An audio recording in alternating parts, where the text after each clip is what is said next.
Well, hello there. Thank you for joining me today. I have a few things going on.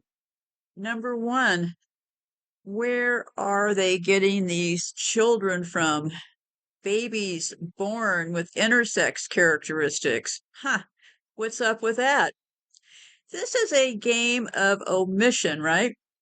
Things they leave out should be of particular interest to us because today I'm going to be talking about decisions we make. Why do we make some of these decisions? Well, it looks to me like people are making decisions to get ahead in life, the old money, power, and fame deal. And to get there, they're using their own children. Well, as one of the ways. That's how you sell out, right? People talk about being a sellout, right? Well, I was looking into I know this is such a roundabout way, but I was looking into the recent crash of a boat and, a bridge was taken down. Not the point today, but I was noticing they have been transgendering their own children to get to the top of the heap, right?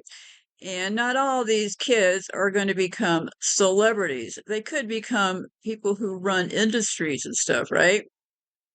And I think there's two different methods. I think there's a method they're using for themselves, and that method would have the women with an intact penis and the men with a vagina. So whenever you look at Larry Fink, BlackRock, think of a woman who's balding, looks like an ugly man, and actually has a vagina, not a penis. So you look at Larry Fink's wife or husband, and you think, wow, she's got the penis, right? I think the penis, being such big in their symbology, is only for them to have an intact penis. And I know it's starting to sound crazy, right? Because I've talked for a long time about saying that they take babies in this country to that back room, they whack off the tips of the boys' penises and give them, you know, circumcision. I've said for a long time they likely are giving them shots of the other hormones, right? Like the boys are getting shots of estrogen. That is the only way I can explain the feminized men and the masculinized women we're all looking at. So I was looking at this NTSB person. I thought, wow, that is not a woman. That is a transgender person.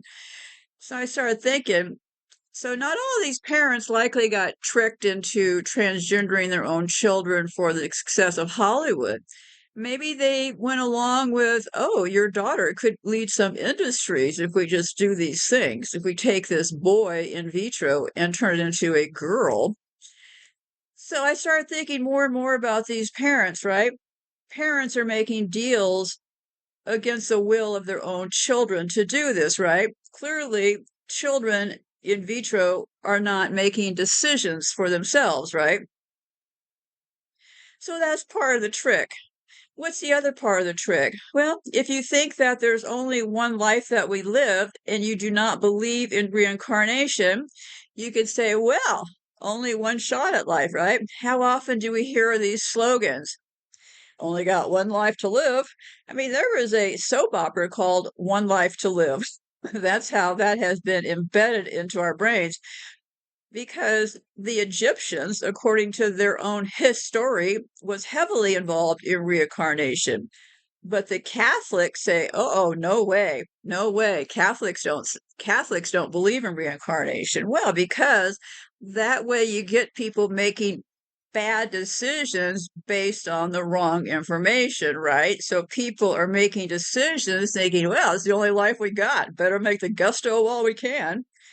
That's where you come up with all these slogans from. That is embedded into our brains that this is the only life. Well, it's not. But that trick had to happen to get people to be more compliant with what they wanted them to be compliant with, right? So this NTSB person just led me through this whole avenue. And the person, I will say who they are because they are, in fact, a public person. But if you were a person who was transgendered by your parents and you're not a public person, of course, I would never mention your name publicly. I happen to know people who I suspect this happened to. So keep in mind, this isn't about attacking the person. This is about what this process has been going with. So I started looking through this and I thought, well, I know with the elites, they can hide the genitalia on their children because they go to boarding schools, right? They go to private schools where the rules would be such that your child with the wrong genitalia would not be noticed because everybody there knew what the score was, right? But interestingly enough, I think there's a whole bunch of other people out there that have been transgender to become the chosen ones. And what that would mean, likely, it would mean that mom and dad would make a deal with the devil, which I'll be talking about, to transgender their own child. But that doesn't mean they agree to transgender the whole family, right? They may just have had several children and they become convinced by the doctors and the priests, the pedophile priests, to transgender just one of their kids, right? So, how do you explain one kid being different than the other kids? Well, pretty easy. You say that that baby is intersex. Now, since this is a trick about omission, what don't they seem to know about? Well, funny thing you would ask. Hospitals aren't required to track information about how many babies are born with intersex characteristics. And there has never been a nationwide survey on intersex status done by the U.S. Census Bureau, the National Institutes of Health, or another government agency. So this means there isn't enough data to calculate a definitive population number because they have never sought out that information. So then you have to kind of wonder, well, all over the place they're now talking about this intersex business because all this transgender stuff is out, right? Do a search for intersex and you'll see what I'm talking about. It seems to be quite a big buzzword now, right? They're claiming for rights for these intersex people. Okay, so let's see where this is leading, right? What causes a baby to be born intersex? A lack or deficiency of male hormones in a genetic male fetus causes ambiguous genitalia, while exposure to male hormones during development results in ambiguous genitalia in genetic female. Mutations in certain genes can influence fetal sex development and cause ambiguous genitalia, and that's also known as intersex. So, right here, they're saying my theory, right? They're exposed to male hormones during development, right? So, by the exposure to the opposite sex hormones, they have mutations in certain genes that can influence fetal sex development. Okay, so that much we all agree on, right?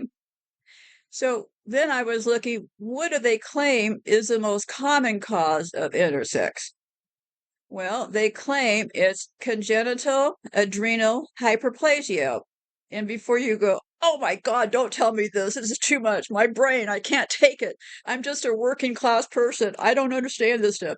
Actually, I got you, okay? I'm with you here.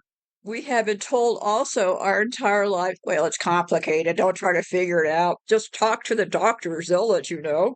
Well, it's not complicated. So let's take a little run through what all this stuff means. So they're saying that it is congenital adrenal hyperplasia, okay?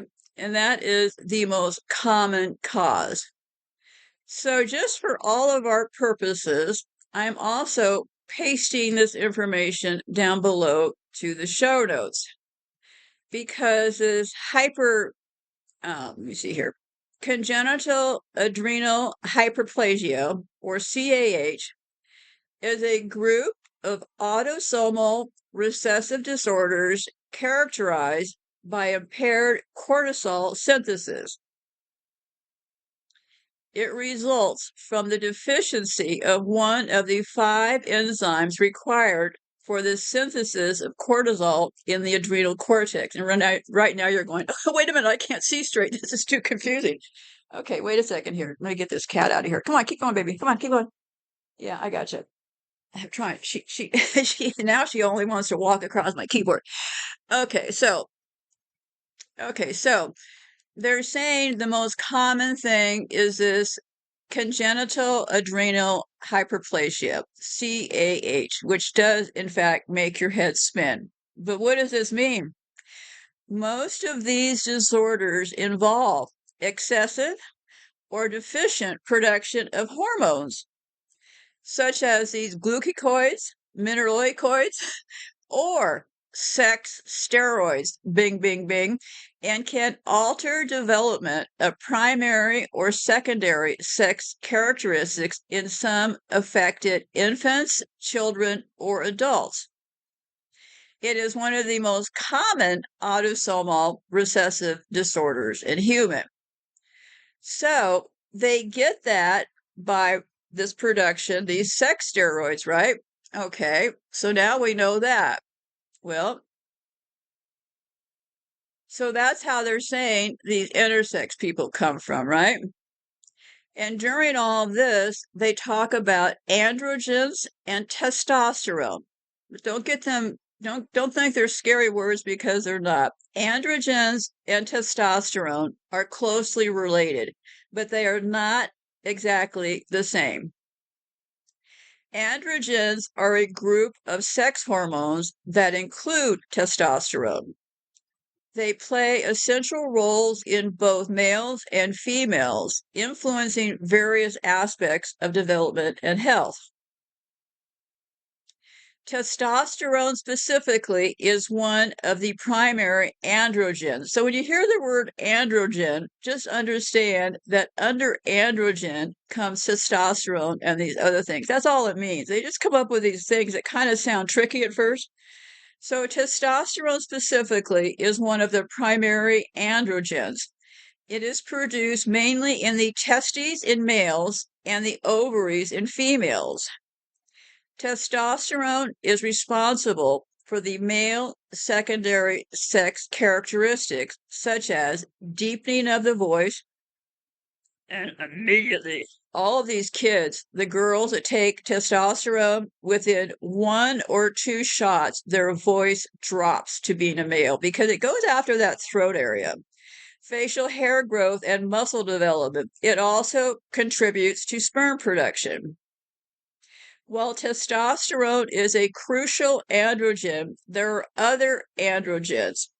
And so these hormones collectively influence sexual development, bone density, red blood production, and more. In summary, testosterone is a specific androgen, but not all androgens are testosterone. They work together to maintain various bodily functions and impact both male and female physiology. So how does this all happen? Well, exogenous hormones or hormones administered externally. So hormones administered externally, okay, can also lead to intersex babies. Specifically, the usage of progesterone or estrogen to deal with the side effects of the pregnancy can lead to the hormones affecting the child as well. The AR gene is an enzyme deficiency that leads to large amounts of androgen production. Mutations in this gene prevent the androgen receptors from functioning normally, leading to the inability of other organs to use the sex-determining hormones properly. So that's a big deal. So symptoms of intersex babies. Genitalia that does not look female or male. Menstruation could start at an odd age. electrolyte or hormonal imbalances. Hydrospadia can occur where the penis opening is not at the tip and the testes do not descend. Babies who are genetically categorized as female by having two X chromosomes could have an enlarged clitoris, which could also resemble a penis. They could have a shut labia or labia that comprises folds and resembles a scrotum. Lumps that are similar to testes in the fused labia. And this is very interesting because I have followed all these kids that they're convincing to transgender themselves. And yes, when a biological girl decides to become a male, they take testosterone. What they get is an enlarged clitoris, and they call that the mini penis. It's the strangest thing on earth. I wish I was going to start laughing and say, ha ha, tricked you, made it all up. No, this is really true. The testosterone for girls turns their vagina into what looks like a mini penis. So what they do when they transgender these kids on purpose when they're older is it just like, let's say this girl is 19, she's gone along her whole life with a normal looking vagina, right? Start taking testosterone and they end up with this little freak-like penis. And then they could take that freak-like penis and expand on that and make a fake penis, which is called phalloplasty, or they actually make that fake penis bigger. It is all a science fiction horror show what they're doing, but it's the same process. So this backs up what I've been saying. Babies in vitro getting the same hormones are getting the same things as these kids who are taking hormones get themselves. So and also, what's the difference between hermaphrodite, that's HERMAPHRODITE, and intersex, hermaphrodite? People talk about that. That's an old term. The term hermaphrodite was widely used in medical literature earlier to address intersex people, but this term is now considered inaccurate, stigmatizing, and confusing. This term is also considered to be a slur.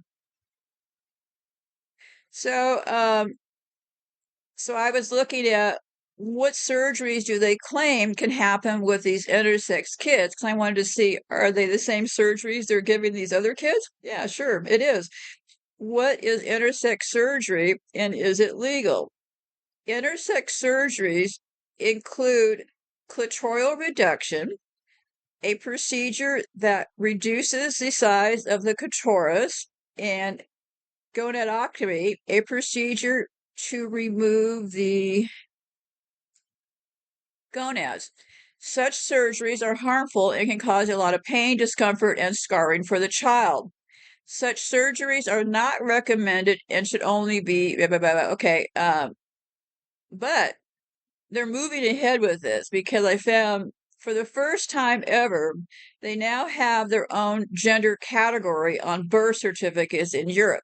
According to BBC News, Germany has officially become the first nation in the world to allow parents to register their newborn babies as genderless or indeterminate sex when it is determined that they bear both male and female attributes.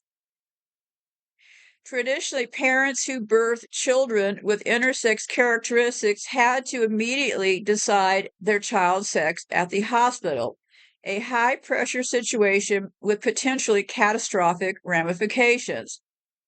Depending upon which sex the parents chose, doctors had the option to immediately begin hormone therapy and even surgery to help the children develop more towards the parents' chosen sex, which, as you might imagine, is not an easy or obvious decision.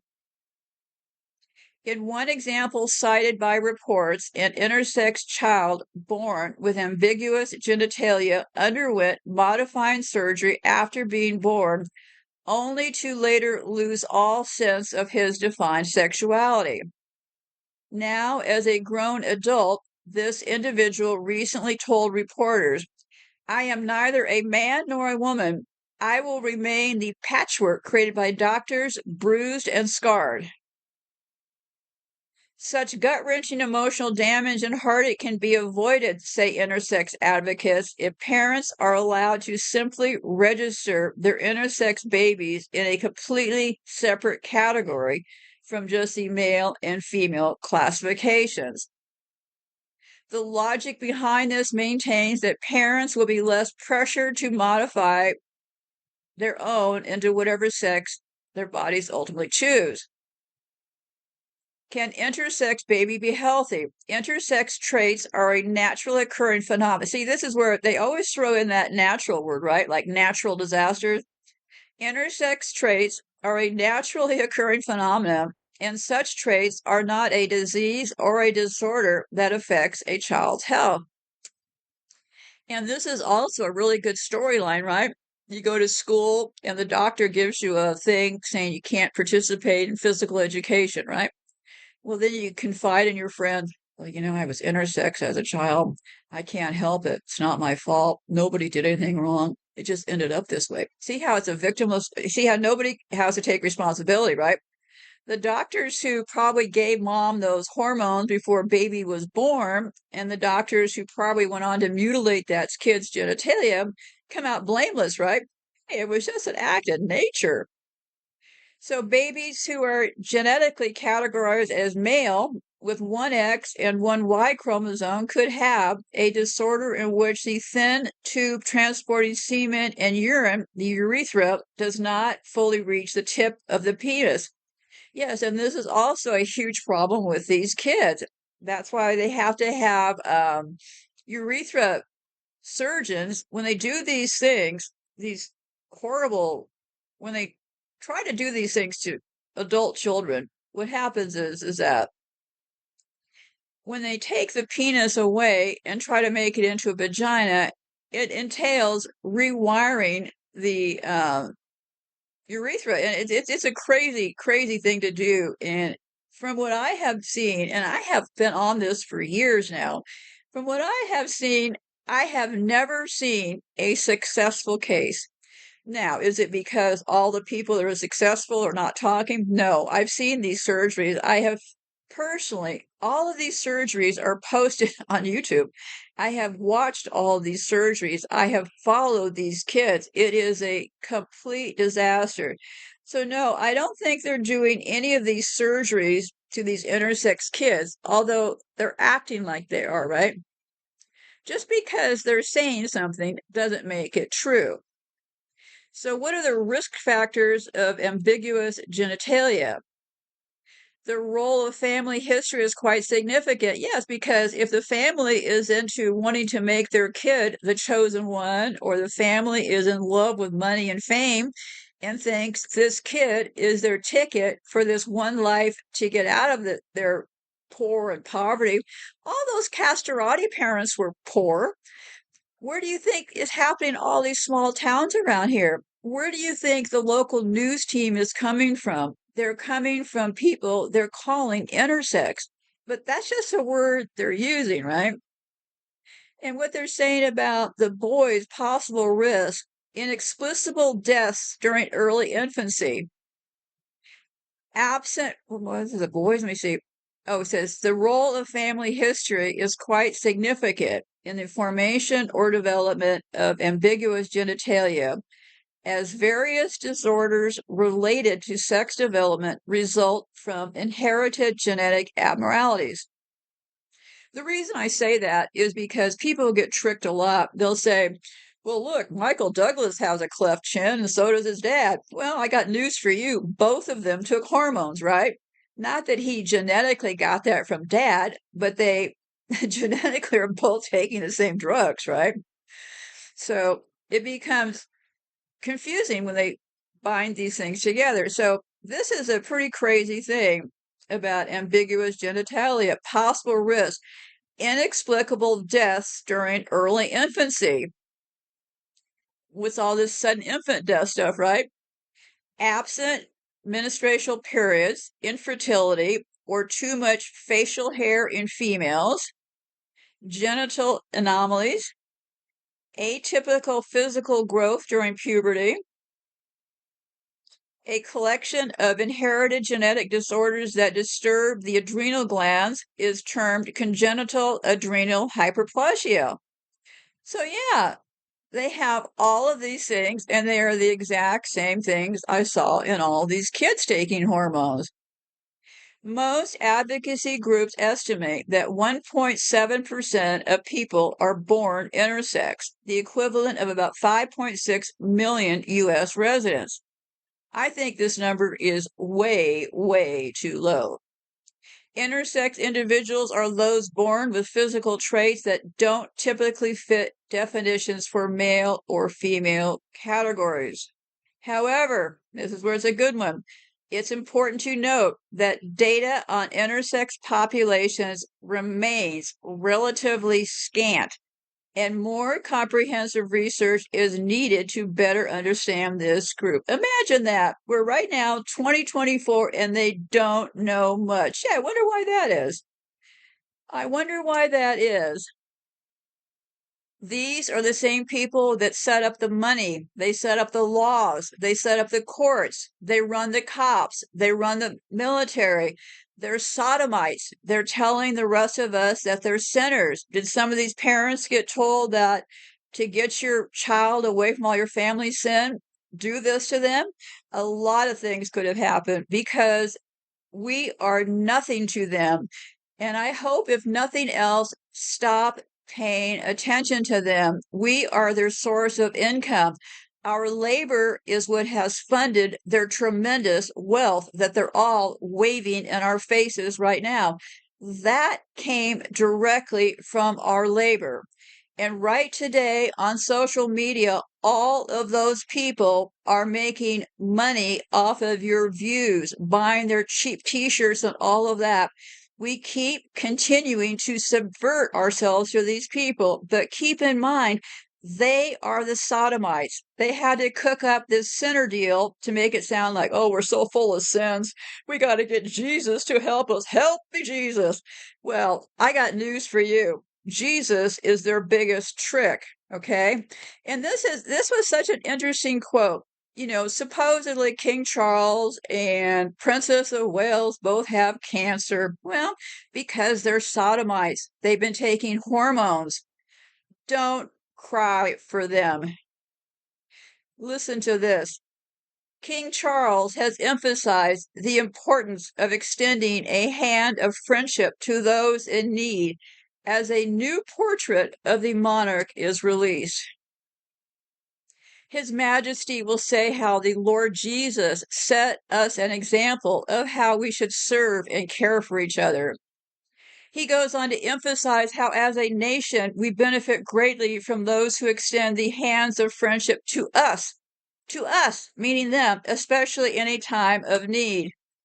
Why is anybody thanking them for anything? Why is anybody shedding tears about them? Why is this happening? Start understanding we're at war with these people. They are not our friends. So, what they taught people was they said that reincarnation is incompatible with what Jesus taught about death and the afterlife. Records according to Jesus' story of the rich man and Lazarus. In this parable, both the rich man and Lazarus die, but neither is reincarnated. Instead, they go on to their eternal reward. The rich man to torment, Lazarus to paradise. The parable of the rich man and Lazarus makes it clear that Jesus didn't believe in reincarnation after death, but in judgment. They cooked all of this up to trap us into the corner. Only Christ is revealed in Scripture to have had a pre-human existence or to be from heaven. Humans are revealed to have come from the earth or from this world. Thus we say Jesus Christ was incarnated, but even he was not reincarnated.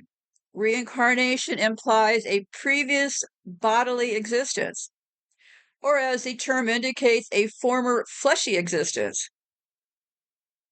Philosophically speaking, reincarnation is impossible according to the Catholic Church. They say it is absolutely impossible because the soul is the form of the body. In other words, it is the soul that gives the form to the body as it is. What a crock of lies. One of my favorite expressions I used to hear: make your lives a masterpiece. You only get one canvas. Coco Chanel said, you live but once. You might as well be amusing.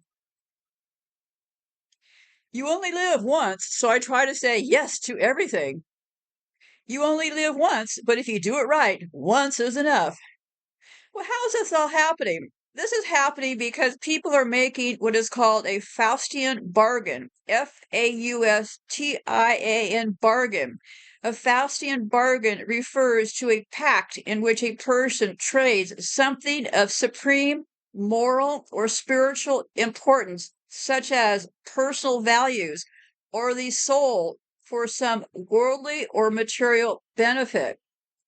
The term originates from the legend of Faust, a character in German folklore and literature. Faust agrees to surrender his soul to an evil spirit, often represented by this person called Mephilius, after a certain period in exchange for otherwise unattainable knowledge and magical powers. These bargains are often tragic or self-defeating because what is surrendered, the soul or moral value. Let me start over again. These bargains are often tragic or self-defeating because what is surrendered, meaning your soul or moral values, is ultimately far more valuable than what is obtained. To strike a Faustian bargain is to be willing to sacrifice anything for limitless desires such as knowledge or power. A deal with the devil, also called a pact with the devil, Faustian bargain, or Methuselaian bargain, is a cultural motif exemplified by the legend of Faust, as well as being elemental to many Christian traditions. According to traditional Christian belief about witchcraft, the pact is between a person and the devil or another demon, trading a soul for diabolical favors, which vary by the tale but tend to include youth, knowledge, wealth, fame, and power. And here's where it gets interesting, okay? Because remember in the past, I talked about what the Vatican meant. The name Vatican means divining serpent. Divining serpent meaning snake, right? So the name Vatican means divining serpent. So from Latin, vatus means diviner, and can means serpent. The dragon serpent gave him, the Roman Catholic Church Pope, his power, his throne, and great authority. Rome is seated upon seven mountains, fulfilling Revelation 17:9. And also Washington, D.C., also located near seven places, right? So since we understand that the Vatican means serpent, right? So here is this quote.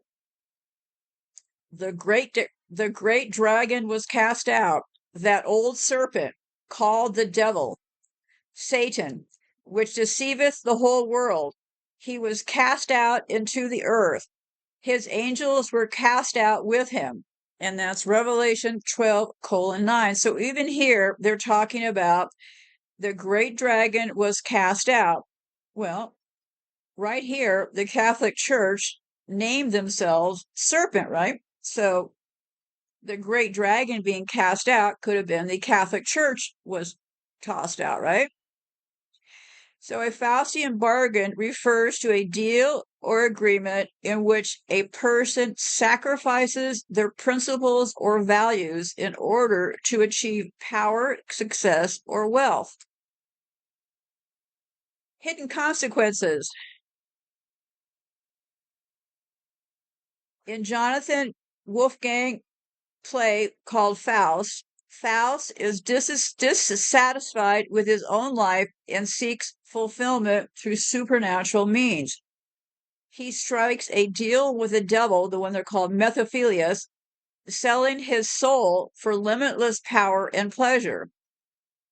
This pact is often described as a Faustian bargain, representing a dangerous agreement with dire consequences. Because remember, people are making these agreements. If they're making the agreements with the Catholic Church, okay, remember the Catholic Church sent over all these pedophile priests that populated U.S. towns and stuff, right?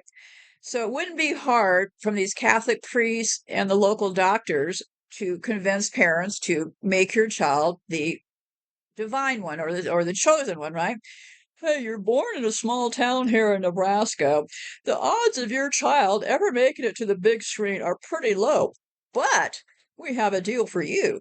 If we take your last child that your wife is now pregnant with and we convert it to one of the chosen ones, then your child could rise to the top of the heap. And that's where you get all these maniacs today that are running all these real estate offices, overcharging people. The car dealerships are out of their minds trying to rob everybody they see. And that's where all these people come from. They come from some sort of Faustian bargain.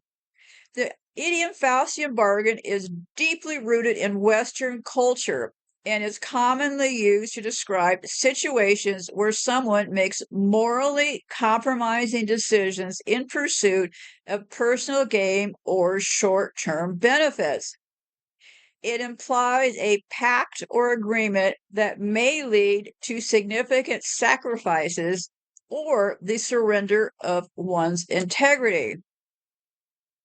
While the context of the idiom, the term Faustian refers to the archetype of Faust, where individuals are willing to make unethical compromises for personal advancement, it suggests a thirst for power, knowledge, or pleasure at any cost, even if it means sacrificing one's own moral principles. The phrase Faustian bargain is often used in political, business, or societal discussions to criticize individuals, organizations, or systems for engaging in activities where the pursuit of short-term gain supersedes long-term consequences or ethical considerations. Boy, we're all living in a big Faustian bargain, aren't we? Everybody's out to get something now.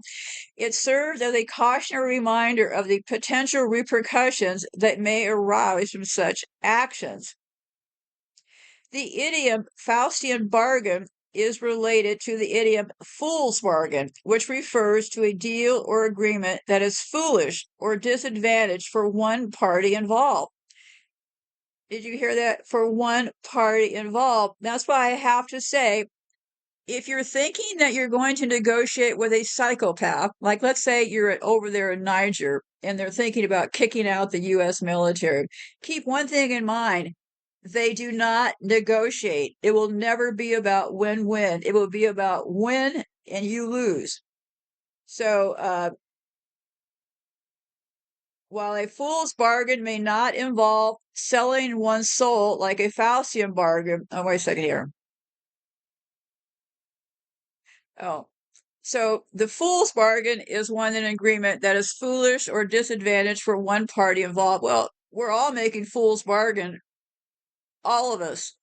Any moment that we sit here and listen to their laws, worship their money, and actually do anything but spit in their direction, we're all making some pretty bad bargains.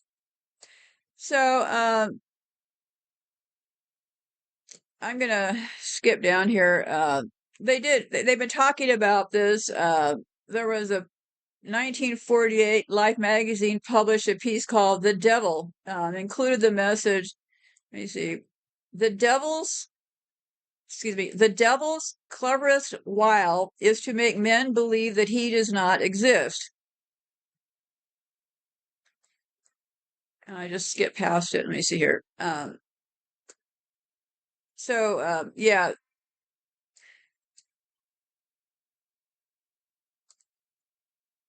I think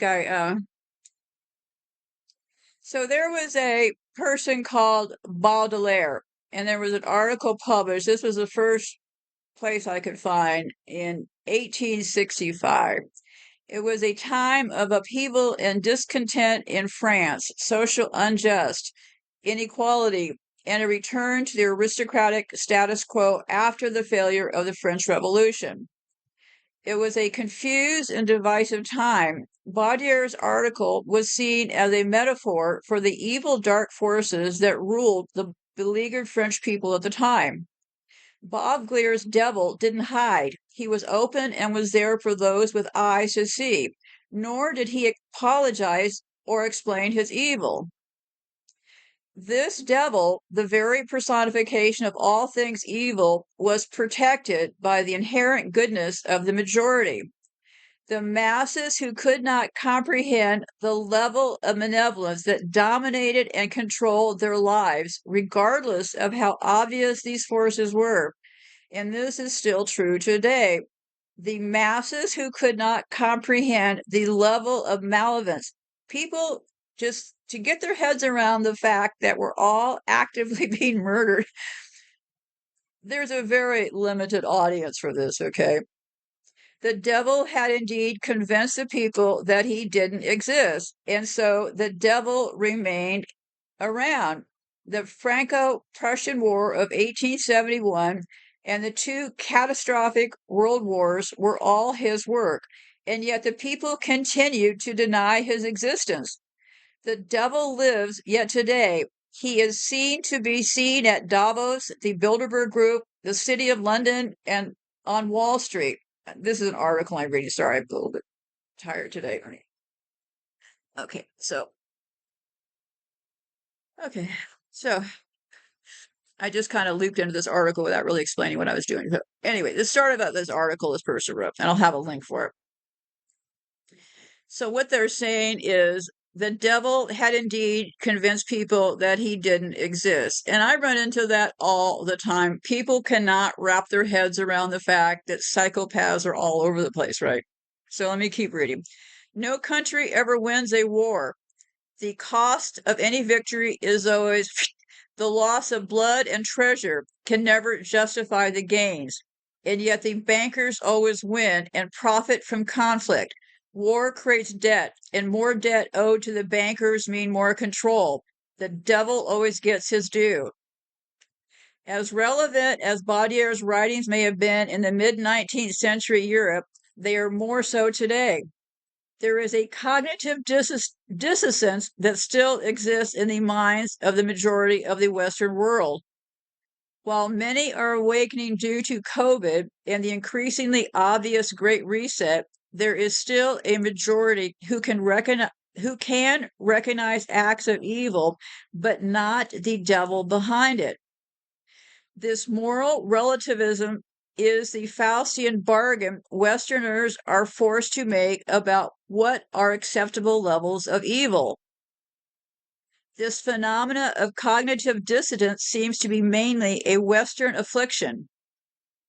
The collective post-war West, until recently, enjoyed high standards of living and comfort relative to the developing world. These lucky generations never suffered the harsh realities of the colonial era in the same way as did the peoples of the Third World. The once colonized nations of Asia, Africa, and Latin America need little convincing about the existence of evil. It is in their DNA, passed down through the generations of their oppressed forefathers. Westerners had little reason to seriously question the system that ruled them. The colonized, conversely, did, always did. Similarly, with the Germans, those of the West are far less likely to acknowledge the evident evil than those of the former East who witnessed it firsthand after the fall of the Berlin Wall. The bankers' dictatorship that followed destroyed their societies and stripped the people of their remaining dignities. It was the once prosperous West Germans who are more inclined to trust the system and their government. Those from the once East know better. Ditto for the Russians who lived through the last decade of the 90s, when Russia was plundered and humiliated by the predatory forces of Western capitalism. Putin restored the sovereignty and dignity of the Russian people. Putin knew the enemy, which is the reason for the massive support and popularity he enjoys from the Russian people. They understand the enemy he confronts. They have seen the true face of the devil, and they know he exists. People understand that it is the nature of man to collectively and pursue common goals. Steelworkers, nurses, farmers, et al. All band together to further and protect their collective interests. Also widely accepted is that there is indeed a rich and powerful elite that are disproportionately advantaged by their governments. Any expectation of fairness is long gone. Yet the suggestion that these same rich and powerful people also get together to promote their interests is regarded as a ridiculous conspiracy theory. Westerners have come to accept lies, corruption, and incompetence from governments. They have become almost desensitized to it. Yet the existence of a plan put together by a cabal of the powerful trying to rule the world is for most in the West considered a fantasy taken from fiction. All indications suggest that the cabal now finds itself in a race against time. With economies collapsing across the world, the window to implement their plan is closing as their global influence rapidly wanes. Their system has run its course as they know it, explains the uncommon haste with which they are trying to push through their demonic Great Reset. Anger is erupting all around the world, and people have much to be angry about. COVID, famine, energy sources, energy shortages, inflation. All are issues that individually are devastating. The compound effect of them all together ushers in a perfect storm, the likes of which the world has never seen. The only thing that will prevent the Great Reset is a critical mass of awakened people who refuse to comply. For that to happen, it requires that people understand that all the current world problems stated above can be traced to one source. It is the central banking cartel headquartered in the city of London. It has controlled through proxies the American and global financial system since at least 1913, when it illegally created the Federal Reserve System in America. It has been used as a weapon of war on humanity ever since. This cartel is heavily invested in all the major multinational industries, especially in the defense sector. As it was prior to World War I, when the merchants of death, the weapons manufacturers, were all owned by the same bankers. All wars are bankers' wars. The Ukraine conflict going on now is essentially no different. It is a cabal that thrives on chaos and devastation. It creates depressions so that it can also buy up assets at pennies on the dollar. It overturns governments and slaughters innocent civilians. Its business model has been the trade in human misery and suffering since the days of the East India Company more than 300 years ago. It is the same cabal that launched the greatest crime against humanity in history with the COVID lie. And once again, the devil didn't hide his evil. They told us it was about depopulation. And that same stated depopulation goal is at the heart of their absurd Green New Deal.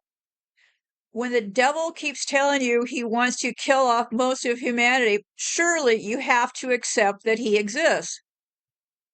The American writer Henry David Thoreau said, "For every 1,000 men hacking at the branches of evil, there is one hacking at the root." The Bidens, Johnsons, Macrons, et al. Are just the branches, as are the Schwabs and the Gates. They are merely the front men, the foot soldiers for the truly powerful forces that created and own them. The crimes against humanity committed by these lesser men are unprecedented in history. Alas, a punishment commensurate with their crimes does not exist. Yet removing these disgusting people alone, even if they are eventually held to account, we can hope, will change little. It is not enough to clip the branches if the root stays in place.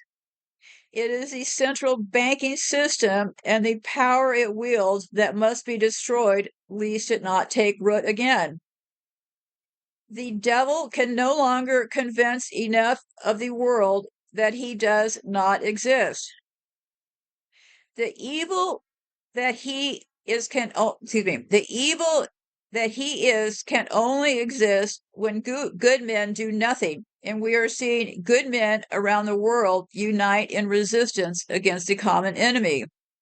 The time has come when all people need to understand what is going on and what is at stake, or it might be the devil who gets to decide the future of humanity, and that cannot be allowed to happen. And with that, I say, be safe out there. Goodbye for now. And I have uncovered some huge lies with all of this bomb business. All of this bomb business, just reschedule your brain. Crazy, crazy lies. And this is my favorite quote. It makes me laugh every time. Genius lives only one story above madness. Be safe out there and goodbye for now.